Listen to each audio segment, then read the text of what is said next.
လုံးပဲပဲပါပါမင်္ဂလာပါဒီနေ့ကတော့ဒါကျွန်တော်ဆေးရုံရောက်နေပါပြီ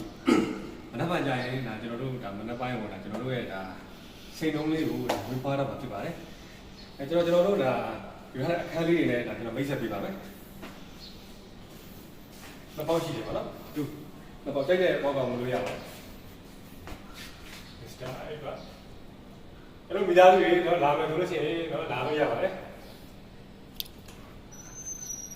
โอ้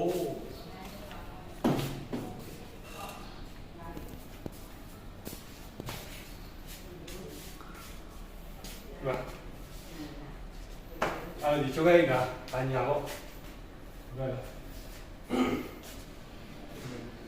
ခဲ့တာနော်ဒါလေးတရားတော့စင်လိုလေးမေးနားမယ်နေရာလေးပါစဉ်း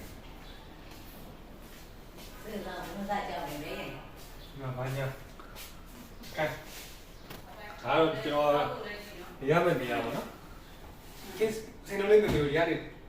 ချက်ကြည့်အောင်ဟုတ်ပြီခဲဒီဘက်ချက်မှာဒါတော့အဲ့ဒီတွေလာမယ်ဆိုလို့ရှိရင်တော့ဒါဒီဘက်ခက်မှာထားမှာဖြစ်ပါတယ်အဲ့ဒီတွေပါထားတယ်လေနော်အဲ့ဒီတွေပါဒီမှာထားမယ်ဒီမှာနေမယ်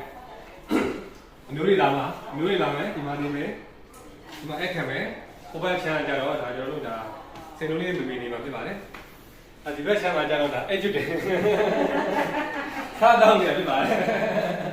လူနာဆောင်နေတာစားတော့လူနာဆောင်နေအားရှိပါလူနာအားရှိမှာလူနာဆောင်နေအားရှိလူနာအားရှိမှာဒီဖြစ်ပါတယ်ဒါတော့ဟောတာဖြစ်ချင်းပေါ့နော်ဘာညာပေါ့ဟိတာဒီပါညှိလို့ရတယ်ဒီပါညှိလို့ရတယ်ဒီမှာဒီကိတာရှိတယ်အခုမှရောက်တာဆိုတော့ဒါကျွန်တော်တို့ကဘာမှနေရာအဒီရမချတာလေနော်ဒိုလာလေးတွေတော့လာချတာဒီမှာ location ပါညာနေသားလေးတွေကရက်မိုက်တယ်ရက်မိုက်တယ်ဟုတ်ကဲ့အဲ့တော့ဒါမှဆိုလို့ရှိရင်ဒါကျွန်တော်မိသားစုတွေနဲ့ဟိုကတနေ့လာမိတာဖြစ်